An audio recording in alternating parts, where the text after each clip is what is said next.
जय हिंद मेरे प्यारे साथियों, स्वागत करता हूं मैं आपको अपने इस YouTube channel study with KK में। मैं कुंदन शर्मा एक बार फिर से उपस्थित हूं। बिहार बोर्ड की जो भी वर्तमान में जल्दी में सितंबर महीना में जो अर्धवार्षिक परीक्षा हुई है उसके पेपर को सोल्व करवाने को लेकर यह क्लास है। और इस क्लास में जितने भी जो सितंबर महीने में जो मैथ के क्वेश्चन पेपर हुए हैं उसके सभी मैथ का सॉल्यूशन करवाया जाएगा। तो आप देख लीजिए और मिला लीजिएगा कि आपने परीक्षा में क्या आंसर टिक करके लाए हैं। तो आपको यहाँ से पता चला है कि आपने कितना आंसर सही किया है या गलत किया है। या फिर इससे आपका एक चीज़ और हो सकता है कि आपकी तैयारी वापस से रिवीजन में चली जाएगी। यानी यह जो पेपर है लगभग सभी चैप्टर से इसमें प्रश्न आए हैं, जिसको हम बहुत विस्तार से बताएंगे। उसके साथ जो भी एक्स्ट्रा चीज़ बनता है फैक्ट, तो उसको भी बताएंगे कि इस पे किस टाइप के प्रश्न बन सकते हैं। तो एक तरीके से आपको पूरा सिलेबस रिवीजन हो जाएगा, इसलिए इस क्लास को ज़रूर देखिए। तो देखिए स्टार्ट करते हैं। यह है जो सितंबर महीने का पेपर का यह फोटो है। यह मैथ का पेपर है जो कंपलसरी आपके एग्जाम में, बोर्ड एग्जाम में होता ही है। बिहार बोर्ड का यह पेपर है। इसमें क्या है कि इसमें जो पैटर्न दिया गया है, देख लीजिए क्या दिया गया है कि 80 नंबर लगभग ऑब्जेक्टिव है, जिसमें से आपको बनाना कितना था, तो बनाना 50 था। और 25 नंबर और प्रश्न है जो सब्जेक्टिव थे, और 8 नंबर भी प्रश्न थे जो 5 नंबर के होते हैं। और टोटल 113 प्रश्न थे, लेकिन अंक कितना था, तो अंक पूर्णांक 100 ही है। तो टोटल 100 नंबर का यह पेपर था और आपको उसमें से 80 ऑब्जेक्टिव थे। तो चलिए आज के पहला प्रश्न को हम दिखाने का प्रयास करते हैं कि आपके एग्जाम में पूछा गया है और आपने इसका आंसर क्या लगाया है। तो आप अगर आंसर जो हम बनाएंगे वह लगाए हैं तो आपका आंसर सही होगा। चलिए तो पहले प्रश्न को हम यहाँ पर ऐड कर देते हैं।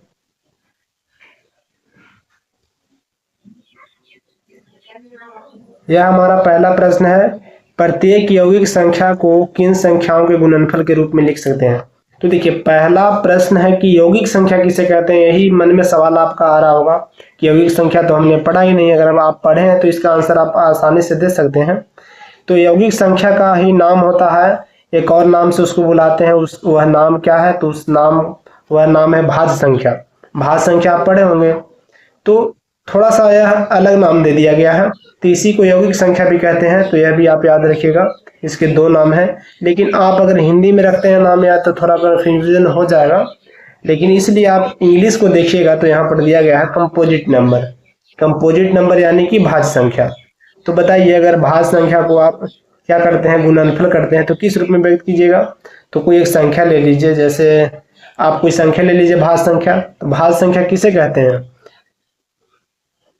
तो भाज्य संख्या उसे कहते हैं जिसके फैक्टर यानी गुणनखंड 2 से अधिक हो। जैसे मैंने एक 12 ले लिया, तो 12 एक संख्या है, तो 12 1 से कटेगा, 2 से कटेगा, 3 से कटेगा, 4 से कटेगा, 6 से कटेगा और खुद 12 से भी कटेगा। तो इसका गुणनखंड कितना हो गया, 1 2 3 4 5 6 हो गए। तो हमें नहीं बोल रहे हैं कि 6 होना चाहिए, बस उसका गुणनखंड 2 से तो ज्यादा हो ही, मतलब 2 से ज्यादा हो। 3 हो जाए फिर भी यौगिक संख्या या भाज्य संख्या होगा। जैसे आप देख लीजिए कि अभाज्य संख्या के बारे में जानते होंगे कि जिसका गुणनखंड 2 होता है, या तो 1 से कटता है वह संख्या, या तो फिर खुद से कटता है। बस उसके विपरीत होता है भाज्य संख्या की, उसका गुणनखंड 1 या खुद के अलावा और भी संख्या से कटता है। जैसे आप 4 ले लीजिए तो 4 1 से कटता है और 2 से भी कटता है, 4 से भी कटता है। तो इसके फैक्टर कितने आ गए, 3 आ गए। तो यह क्या हो गया, यह भाज्य संख्या हो गया। और भाज्य संख्या का ही दूसरा नाम क्या है, यौगिक संख्या। तो उम्मीद है कि आप यौगिक संख्या को समझ गए होंगे। ठीक है, तो देखिए इसमें प्रश्न यह था कि यौगिक संख्या को किन संख्याओं के गुणनफल के रूप में लिख सकते हैं। तो यह एक यौगिक संख्या हमने क्या माना था, तो यह माना था हमने 12। ठीक है, 12 एक यौगिक संख्या है, या फिर 4 भी आप ले सकते हैं। तो इसको जब आप काटिएगा, गुणनफल कीजिएगा, तो 2 से 6 बार में कटेगा, फिर 2 से कितना बार में कटेगा, 3 बार में कटेगा। तो यह हो गया 2 पावर 2 और गुने 3। तो यह जो गुणनफल हम लिखे इसको किस रूप में लिखे हैं जरा देखिए। तो 2 एक अभाज्य संख्या है और 3 भी एक अभाज्य संख्या है। तो यह अभाज्य संख्या के रूप में हमने लिखा। तो इसका आंसर क्या हो जाएगा, अभाज्य संख्या। ठीक है, उम्मीद है कि आपको समझ में आया होगा। अब दूसरे प्रश्न को हम यहाँ पर ऐड करते हैं। तो देखिए यह हमारा दूसरा प्रश्न है, 1771 के अभाज्य गुणनखंड ज्ञात कीजिए। तो आप इसको काट सकते हैं, 1771। अगर आप 2 से देखिए तो 2 से नहीं लगेगा। 2 से चेक करने का आंसर क्या होता है कि लास्ट में ही अंक देख लीजिए। 1 2 से कटता है, नहीं कटेगा। तो 1 से तो कटेगा लेकिन 1 नहीं लगाना है। 3 लगाइए तो 3 से सभी का योग देख लीजिए। अगर योग कट रहा है तो कटेगा संख्या। लेकिन अगर खुद आप देखिए इस ऑप्शन में तो कहीं 3 नहीं दिया गया है, डायरेक्ट 7 दिया गया, तो हम 7 से ही लगा देंगे। तो 7 से 17 यानी कि 2 बार में लगेगा 14 और 3 उस पर चला गया तो यह हो गया 37। तो 5 बार में लगेगा 35 लगेगा। और 37 था तो 2 उस पे गया तो 21 हो गया। तो 7 से 21 3 बार में कटेगा। अब देखिए अब 11 से काटिए तो 11 से यह कटेगा 2 बार में 22। अब 1 उस पे चला गया तो कितना हो गया, 1 नहीं जाएगा, 3 ना होगा। 25 में से 22 कटेगा तो 3, तो 3 बार में कट गया। तो इसका गुणनफल कितना आ गया, 7 गुने 11 गुने 23। तो यही आंसर हो जाएगा इसका, जो कि किस ऑप्शन में है, तो यह ऑप्शन है सी। यह बहुत ईजी सा प्रश्न था। इसको उम्मीद करते हैं कि आप लोग सभी ने सही बनाया होगा। अब चलते हैं तीसरे नंबर प्रश्न पे। तो तीसरा नंबर प्रश्न है, 2 संख्याओं का लसाअ दिया गया है, लसाअ यानी कि एलसीएम दिया गया है, और संख्याएं 26 और 91 हो तो उनका मस्सा ज्ञात कीजिए। तो 2 संख्याओं का जो मस्सा होता है और लसाअ, उन दोनों का गुणनफल क्या होता है, उन दोनों संख्याओं के गुणनफल के बराबर होता है। तो इसको आप इस फॉर्मूले में बैठा दीजिए कि अगर 2 संख्या, मान लीजिए कि एक संख्या x है और दूसरी संख्या क्या है, फर्स्ट संख्या को हमने x मान लिया और दूसरी संख्या क्या है, तो दूसरी संख्या y है। ठीक है, लेकिन इसमें देख लीजिए कि 2 संख्या दिया गया है, एक संख्या 26 है और एक संख्या कितना है, 91 है। तो क्या हमने माना है, तो इसका मान क्या है, 26 है और इसका मान 91 है। ठीक है, तो इनका जो गुणनफल होता है, जो 2 संख्याओं का गुणनफल होता है, अगर यह कोई 2 संख्या इनको जब गुना कीजिएगा तो इनका गुणनफल एलसीएम और एचसीएफ के गुणनफल के बराबर होता है। तो यह याद रखिएगा, यह एक फार्मूला होता है। तो देखिए 2 संख्या था 26 और यहाँ 91 हो जाएगा, होगा ना। 1 मिनट इसको मिटा देते हैं, सही से नहीं लिखा पाया। 26 और यह 91 है और बराबर में एलसीएम कितना था, तो एलसीएम दिया गया है 182 और हमें एचसीएफ निकालना है। एचसीएफ यानी मस्सा ज्ञात करना है, हाईएस्ट कॉमन फैक्टर। अब देखिए 91 से यह 182 कितना बार में कटेगा, तो 2 बार में कटेगा और 2 से यह 26 13 बार में कटेगा। तो एचसीएफ का मान कितना आ गया, जरा देखिए। तो एचसीएफ का मान आ चुका है 13। ऑप्शन चेक कर लीजिए कि किस ऑप्शन में है, तो ऑप्शन है ए। तो देखिए ये जिनका पेपर हो उन्होंने तो बिल्कुल सही लगाया है, तो इसका आंसर ए हो जाएगा। अब देखिए चलते हैं कितना नंबर प्रश्न पे, अब 4 नंबर प्रश्न पे चलते हैं। तो देखिए यह हमारा 4 नंबर प्रश्न है। रैखिक समीकरण दिया गया है, 2 समीकरण है और इसका हल बताना है कि अद्वितीय हल के लिए क्या समीकरण होता है। तो रैखिक समीकरण में आप 3 कंडीशन पढ़े होंगे, एक अद्वितीय हल और एक अनंत हल या अनगिनत हल और एक आप पढ़े होंगे कोई हल नहीं होता। तीनों का अलग अलग कंडीशन होता है, जो तीनों ऑप्शन में दिया भी गया है। देख रहे हैं 3 कंडीशन दिया गया है, तो इनमें से अद्वितीय हल के लिए क्या कंडीशन होगा। तो देखिए यह आपको याद करना पड़ेगा क्योंकि इसका कोई सोल्व नहीं है, इसको यह फार्मूला पूछा गया आपसे। तो जो a1/a2 बराबर नहीं है b1/b2, जो ऑप्शन ए है, इसका मतलब होता है अगर ऐसा आ जाए समीकरण में तो इसका मान होता है कि अद्वितीय हल होगा। क्या होगा, अद्वितीय हल होगा। या फिर ऐसा नहीं पूछ के आपसे पूछ सकता है कि इसका एक हल होगा, तीसरी का मतलब होता है कि एक हल होगा। तो यह दोनों बात आप याद रखिएगा, एक हल पूछे या द्वितीय हल पूछे तो उसमें क्या होगा, a1/a2 बराबर नहीं होगा b1/b2। अब देखिए दूसरा नंबर क्या दिया गया है, तो दूसरा यहाँ पर दिया गया है, दूसरा है a1/a2।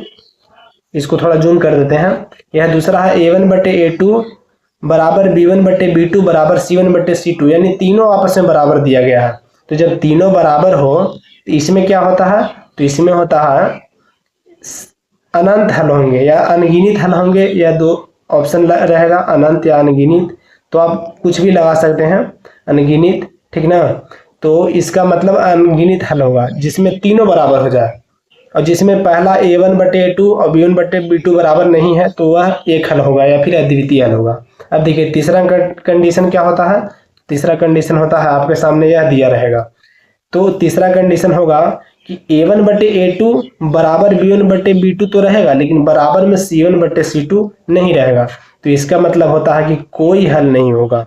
क्या होगा, कोई हल नहीं होगा, ठीक ना। तो यह 3 कंडीशन होगा जिसको आप कॉपी में इसको नोट डाउन कर लीजिए। आपके फाइनल एग्जाम में भी यह प्रश्न यहाँ से पूछा जाएगा, या फिर इससे डायरेक्ट प्रश्न बनाने के लिए भी मिलते हैं। 2 समीकरण दे दिया जाएगा, आपसे पूछा जाएगा बताइए कि यह इसके कितने हल होंगे, तो आपको इस तरीके से बनाना होगा, ठीक है।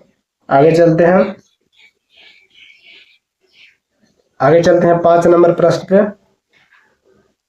अब देखिए जो 5 नंबर प्रश्न है, यह तो आप पहला प्रश्न को अगर समझ गए होंगे तो आसानी से जवाब दे सकते हैं कि a1/a2 बराबर b1/b2 है, लेकिन बराबर में c1/c2 नहीं है। तो इसका मतलब क्या बोले थे कि कोई हल नहीं होगा। तो इसका आंसर ऑप्शन सी हो जाएगा। देखिए यह जिनका पेपर है वह ए लगाए हैं तो ये नहीं होगा।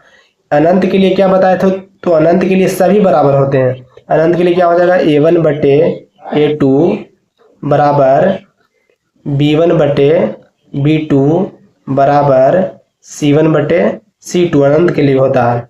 और अद्वितीय के लिए क्या होता है, तो यहीं पर बराबर नहीं होगा, बाकी इधर तो इसको से कोई मतलब ही नहीं, जब पहला ही बराबर नहीं होगा, ठीक है।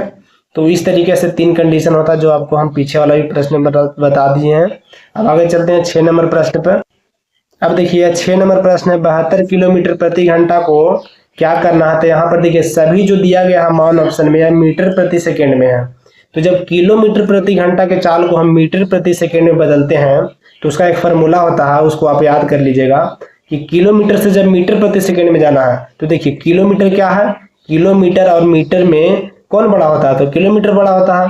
तो किलोमीटर से हमें किस में जाना है, मीटर प्रति सेकेंड में। तो मीटर छोटा ना होता है, तो इसलिए छोटा होता है। तो क्या कीजिएगा, 72 गुने जो भी संख्या दिया जाए उसको से 5/18 से भागा दे दीजिएगा। जब मीटर में जाना होता है, अब इसको काट लीजिए, 18 से 4 बार में कट जाएगा और 4 से 5 में गुना हो जाएगा। तो क्या हो जाएगा, 20 मीटर प्रति सेकेंड। ऑप्शन किस में है, ऑप्शन बी में है, तो इसका ऑप्शन तो बी हो जाएगा। लेकिन अगर हम इस आपसे अगर प्रश्न पूछ लें कि बताइए कि 15 मीटर प्रति सेकेंड को किलोमीटर में बदलिए, तो आप कैसे बदलिएगा, तो जब मीटर प्रति सेकेंड से किलोमीटर में जाइएगा ना, तो इसके लिए फार्मूला क्या होता है, तो इसके लिए फार्मूला होता है कि जो 5/18 था उसको बस उलट दीजिए, यानी कि 18/5 कर दीजिए।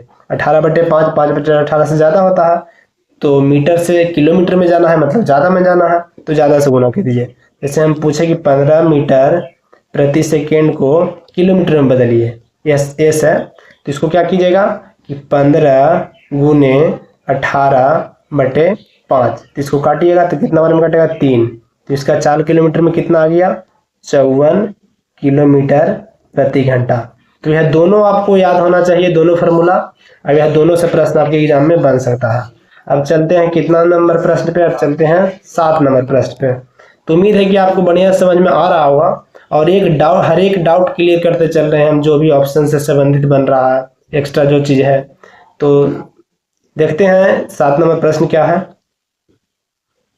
तो देखिए 7 नंबर प्रश्न आपको डायरेक्ट फार्मूला ही पूछा गया है कि कोस 30 डिग्री का मान कितना होता है। तो इसको याद करने के लिए इसका तो कुछ बनाना नहीं है, बस डायरेक्ट फार्मूला आपको याद करना है। तो इसको आप देखिए, इस सारणी को आप याद कर लीजिएगा। ये जो सारणी है, जैसे साइन थीटा है तो इसका 0 डिग्री का मान कितना होता है, तो 0 होता है। 30 डिग्री का मान कितना होता है, 1/2 होता है। 45 का मान कितना होता है। इस तरीके से सब आपको याद कर लेना है, आपको आपके अपने किताब में भी मिल जाएगा। तो हमसे क्या पूछा गया था, तो हमसे पूछा गया है कोसेक 30 डिग्री का मान। तो देखिए जरा याद रहेगा तो आपको से बनेगा कि नहीं। तो कोसेक 30 डिग्री का मान कितना हो गया, 2 हो गया। किस ऑप्शन में दिख रहा है, ऑप्शन चेक कर लीजिए, तो ऑप्शन डी है। तो इसका आंसर ऑप्शन डी हो जाएगा, ठीक है। अब नेक्स्ट प्रश्न पे चलते हैं। कितना नंबर प्रश्न है, 8 नंबर पे। तो देखिए 8 नंबर प्रश्न पे हम यहीं से सोल्व करवाते हैं। देखिए यहाँ पर पूछा गया कोट 45 डिग्री का मान। तो कोट 45 डिग्री का मान कितना होगा, देखिए जरा, कोट यहाँ पर है, कोट यहाँ पर है, इसका 45 डिग्री का मान कितना है, तो 1 है। टेन और कोट का 45 डिग्री का मान बराबर ही होता है। हर जो विपरीत त्रिकोणमिति है, जैसे साइन का विपरीत कोस है, टेन का विपरीत कोट है, और सेक के उल्टा क्या है, कोसेक है, तो इन दोनों के 45 डिग्री के मान हमेशा बराबर होते हैं। तो हमसे पूछा गया है कोट 45 का मान, तो 1 दिया गया है। तो देख लीजिए ऑप्शन ए में ही दिख रहा है। जिस ऑप्शन में आपको दिख जाए उसको आप अगर 1 लगाए हैं तो सही है। अब आगे चलते हैं कितना नंबर प्रश्न पे, 9 नंबर प्रश्न को हम यहाँ पर ऐड कर लेते हैं। देखिए यहाँ पर पूछा गया है कि सेक 60 डिग्री का मान, तो जो सेक 60 डिग्री का मान होता है वह कोसेक 30 डिग्री के मान के बराबर होता है, क्योंकि उल्टा होता है। तो कोसेक 30 डिग्री का मान हमने कितना बताया था, 2 बताया था। तो इसका आंसर क्या हो जाएगा, ऑप्शन सी हो जाएगा, 2 सही हो जाएगा। ठीक है, 1/2 नहीं होगा, और नहीं, जबकि इसमें जो बच्चा है वह पता नहीं क्या लगाया, दोनों ऑप्शन को तो काट दिया है, लेकिन इसका ऑप्शन सी हो जाएगा। आप इसको जो पाई चार्ट हमें भी दिखाए हैं उसको आप स्क्रीनशॉट ले लीजिएगा, या फिर आपके बुक में भी दिया गया होगा उसको आप याद कर लीजिएगा, तो ऐसे प्रश्न नहीं छूटेंगे आपसे। अब चलते हैं कितना नंबर प्रश्न पे, 10 नंबर प्रश्न पे। देखिए यहाँ पर आप खुद बना सकते हैं इसको, तो ऑप्शन की जरूरत ही नहीं है। कोस 0 डिग्री का मान पूछा गया, तो कोस 0 डिग्री का मान साइन 90 डिग्री के मान के बराबर होता है, और साइन 90 डिग्री का मान 1 होता है। तो कोस 0 डिग्री का मान कितना होगा, 1 होगा। तो इसका आंसर बी हो जाएगा। अब चलते हैं सीधे 11 नंबर प्रश्न पे। तो देखिए अगला प्रश्न है, क्या है प्रश्न, क्या है प्रश्न आपको दिखाते हैं हम। कितना, 11 नंबर प्रश्न देखना था ना।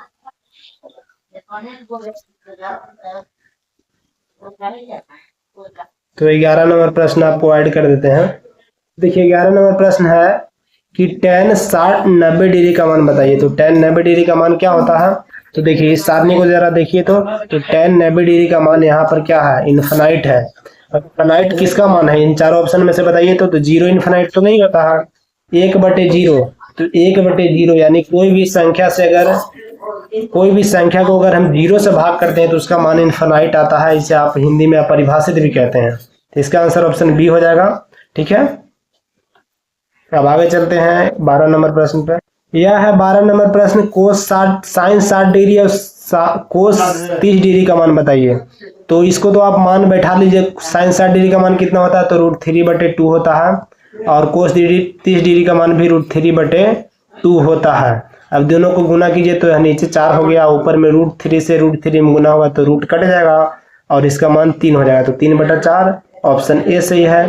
और यह बच्चा देखिए सही लगाया है, तो ऑप्शन ए जिन्होंने लगाया है उनका सही है। अब 13 नंबर प्रश्न को भी यही निपटा देते हैं, क्योंकि यह प्रश्न जब दिख रहा है तो इसका मान ही पूछा गया है। तो देखिए 1 माइनस क्या दिया गया है, 1 माइनस tan स्क्वायर 45 डिग्री। तो 45 डिग्री का मान कितना होता है, 1 होता है, तो 1 का स्क्वायर कर दीजिए। नीचे क्या है, 1 प्लस tan स्क्वायर 45 डिग्री यानी कि 1 का स्क्वायर। अब देखिए 1 माइनस 1 का स्क्वायर, तो 1 का स्क्वायर 1 ही होता है, और नीचे कितना है, तो 1 प्लस 1 का स्क्वायर 1 ही होता है। तो ऊपर आ गया 0 और नीचे आ गया कितना, 2। तो जब जीरो संख्या में कोई अंक से भाग दिया जाता है तो उसका मान हमेशा 0 आता है, लेकिन अगर कोई संख्या में अगर 0 से भाग देंगे तो इसका मान इनफाइनाइट आता है। तो इसको आप थोड़ा डाउट को क्लियर कर लीजिएगा कि अगर कोई भाग के या भिन्न में ऊपर 0 रहे तो उसका मान क्या होगा, उसका मान 0 होगा, लेकिन अगर नीचे 0 रहे तो उसका मान इनफाइनाइट होगा। तो इसका आंसर 0 हो जाएगा, जो हमारा यहाँ पर आया है। तो इस ऑप्शन में जहां भी आपको दिखा होगा 13 नंबर, तो 0 आपने लगाया है तो सही है। अब आगे चलते हैं। देखिए 14 नंबर प्रश्न क्या है कि 2 tan 30 डिग्री, यहाँ पर भी आपको मान ही बैठाना है। तो इसको देखिए 2 tan 30 डिग्री, तो 2 गुने tan 30 डिग्री का मान कितना होता है, तो होता है 1/√3, 1/√3 होता है। और नीचे कितना दिया गया है, 1 माइनस tan स्क्वायर 30 डिग्री यानी कि 1/√3 का स्क्वायर कर दीजिए। अब इसको सोल्व कीजिए तो जरा, ऊपर आ गया 2/√3 और नीचे कितना आएगा, तो नीचे मान आ गया 1 माइनस 1 का स्क्वायर 1 होगा, और √3 का स्क्वायर 3 हो जाएगा। ठीक है, अब इसको सोल्व करते हैं तो 2/√3 है। ठीक है, और यहाँ पर इसको सोल्व कीजिए, यह भिन्न का घटा हो जाएगा, तो दोनों का एलसीएम 3 हो जाएगा, और 3 एकम 3 और यहाँ पर 1, इसका मान कितना आ गया, नीचे का 2/3 इसका आंसर आ गया। तो इसको नीचे लिख देंगे 2/3।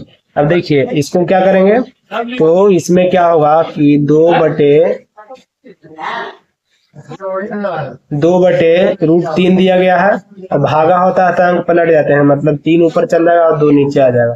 अब इसको काट दीजिए। अब इस √3 से यह √3 बार में कटेगा कि नहीं, क्योंकि एक 3 में 2√3 होता है।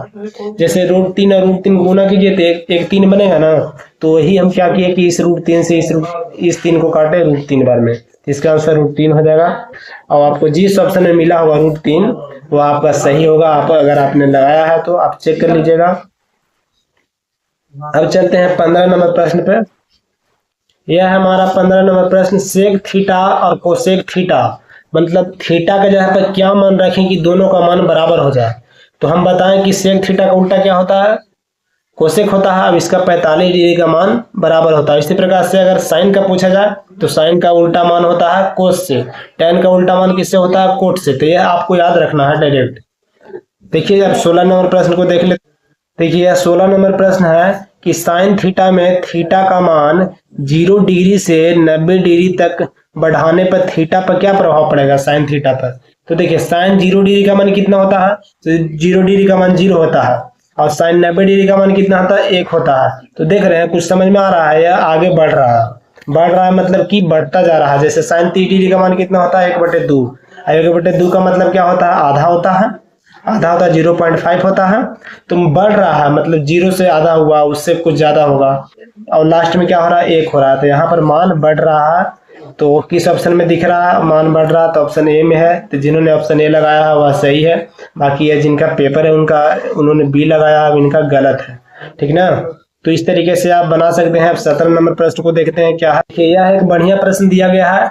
tan a + b का मान √3 है और a + b के समपूरक कोण का मान बताइए। अब समपूरक कोण का मान बताइए। तो देखिए क्या होगा, पहले आप a + b का मान निकालिए, tan a + b का मान। तो tan a + b का मान क्या हो जाएगा, a + b बराबर दिया गया है √3 और √3 tan कितना डिग्री का मान √3 होता है, तो tan 30 डिग्री का मान √3 होता है। मतलब a + b, tan a + b बराबर कितना लिख देंगे, तो √3 के जगह पर हम लिख सकते हैं 30 डिग्री का मान नहीं होता, सॉरी 60 डिग्री का मान होता है। तो a + b का मान कितना आ गया, तो a + b का मान आ गया हमारे पास 60 डिग्री। अब बताइए इस प्रश्न में बोला गया कि कुछ संपूरक बनाना है। संपूरक किसे कहते हैं, तो जब दो कोणों का योग 180 डिग्री हो तो 60 डिग्री में कितना डिग्री हम जोड़ देंगे कि 180 डिग्री हो जाएगा। तो देखिए किस ऑप्शन में है, तो 60 डिग्री में अगर हम 120 डिग्री जोड़ेंगे तो यह 180 डिग्री होगा और यह एक संपूरक बना देगा, ठीक ना। तो इसका आंसर ऑप्शन बी हो जाएगा। जिन्होंने ऑप्शन बी लगाया है उनका सही है। अब चलते हैं अगले प्रश्न 18 नंबर पे। देखिए यह भी प्रश्न एक फार्मूला से ही पूछा गया है कि दो बिंदु है और इन दोनों को मिलाने वाली एक रेखाखंड है। जैसे एक दो बिंदु है, ठीक है, एक बिंदु हमने एक रेखा बना लिया, इस पे ए और बी दो बिंदु है। तो इसमें जो मध्य बिंदु यहाँ पर m और n अनुपात में जब काटता है और यह देखिए आंतरिक रूप में काटता है, आंतरिक में विभाजित करता है, तो इसका क्या फार्मूला होता है, mx2 + mx1। उसमें उस बिंदु का भुज का मान पूछा गया। भुज यानी कि पहले आप समझिए भुज और कोटि किसे कहते हैं, ठीक है, तब आपको यह समझ में आएगा। तो देखिए भुज किसे कहते हैं, अगर मैंने कोई निर्देशांक लिख दिया, जैसे यहाँ पर यह लिखा गया है, तो इसमें जो x का मान होता है ना, इसी को हम कहते हैं भुज, ठीक ना। जैसे हम लिख दिया कि निर्देशांक है 3 और 4, ऐसा आप निर्देशांक वाला प्रश्न पढ़े होंगे 7.1 चैप्टर में यह है। तो इस वाले पहले वाले संख्या को क्या कहते हैं, भुज कहते हैं। अब इसको क्या कहते हैं, तो इसको कहते हैं कोटि या फिर भुज को हम x से दर्शाते हैं और कोटि को हम y से दर्शाते हैं। तो उम्मीद है कि आपको समझ में आ गया होगा कि भुज या कोटि किसे कहते हैं। अब चलिए प्रश्न को सोल्व करते हैं सीधा। तो इसमें बोला गया है कि भुज का मान बताइए। तो x का मान क्या होता है, तो इसका होता है, अगर आंतरिक विभाजन करें तो mx2 + nx1, m1 m2 में है तो m1, ऑप्शन से ही देख लीजिए ना, इतना लिखना क्या जरूरी है। तो देख लीजिए mx1 x2 + mx1 और m + n, तो यही आंतरिक विभाजन का फॉर्मूला होता है। अगर बाहरी विभाजन की बात किया जाए तो बाहरी विभाजन में यहाँ पर जो प्लस है संख्या यहाँ पर माइनस हो जाएगा, चूंकि भुज का पूछा गया है तो भुज का यही होगा। अगर यह पूछा जाता कि कोटि का मान बताइए तो कोटि का मान में क्या हो जाता, तो कोटि के मान में यह हो जाता, y का मान आपको निकालना होता है तो कैसे निकालते हैं, तो my2 प्लस my1 और m प्लस n। ठीक है, उम्मीद है आपको समझ में आ गया होगा। अब आगे चलते हैं 18 नंबर प्रश्न पर। हम 20 नंबर प्रश्न करने वाले हैं, टोटल 80 प्रश्न है, बाकी प्रश्न आपको अगले सेशन में मिलेंगे। देखिए यह 19 नंबर प्रश्न है कि दो बिंदु दिया गया है और -4 है और कितना है, तो -4 है और -3 है, 8 और 5 है, रेखाखंड मिलाता है m और n जो है अनुपात में m का और n का अनुपात कितना दिया गया है, तो यह 1 दिया गया है, आंतरिक रूप से विभाजित करता है। तो इसमें कोटि का मान पूछा गया। अभी हमने बताया है कोटि यानी कि y का मान निकालिए, तो y का मान निकालने का फॉर्मूला क्या होता है, तो अभी हमने बताया कि अगर y निकालना है तो आप कैसे निकाल सकते हैं, तो y का फॉर्मूला होता है कि आप ऐसे लिखिए, एक minute, y1 m y2 plus m n, sorry n होगा,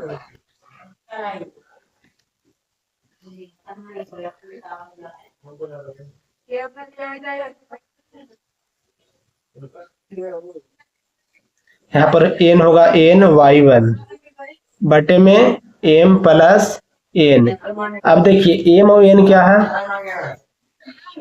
तो इसमें m और n क्या है, तो m और n, m 3 को बोलेंगे और n किसको बोलेंगे, n बोलेंगे 1 को, और इसमें 4 x1 है और 8 x2 है। आपको बेसिक जानकारी तो होना ही चाहिए। और y1 क्या है, तो -3 है, y2 क्या है, तो 5 है। तो इस फॉर्मूला में बैठा दीजिए। पहले हम इसको लिख लेते हैं y1 ताकि कंफ्यूजन नहीं हो। यहाँ पर हम लिख लेते हैं जो फॉर्मूला में हमको जरूरत पड़ रहा है। m कितना है, तो m हमारे पास, सर जी, तो देखिए इस फॉर्मूला पर आपको बैठा देना था। तो क्या इसमें हमने लिख दिया है, m क्या होगा, तो m 3 हो जाएगा और n कितना हो जाएगा, 1 हो जाएगा। y1 का मान -3 है और y2 का मान 5 है। इसको बस इस फॉर्मूला पर लिखिए। तो m कितना था, तो m है 3, तो 3 यहाँ हम लिख दिया।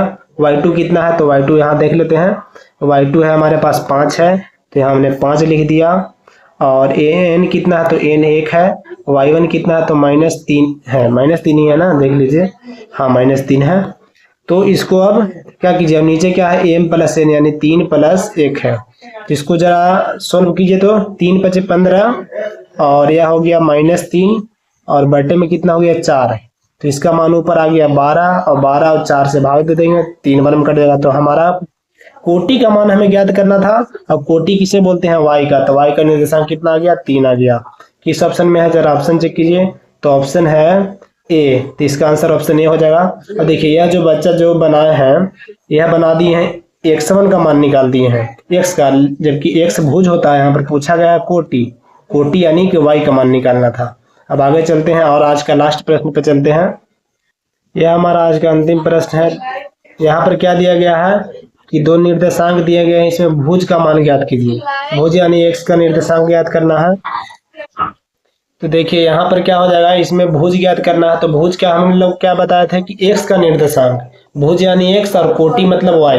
तो x का निर्देशांक ज्ञात करने के लिए आंतरिक रूप से विभाजन करें तो क्या फॉर्मूला होता है, m x2 प्लस x का निर्देशांक निकालना है ना, भुज मतलब x, m y2, सॉरी यहाँ पे m नहीं होगा, n ना होगा, यहाँ पे हो जाएगा n x1 होगा और फिर बटे में m प्लस n। अब इस फॉर्मूला को बैठा दीजिए। यहाँ पर मान भी हम आपके लिए लिख कर लाए हैं।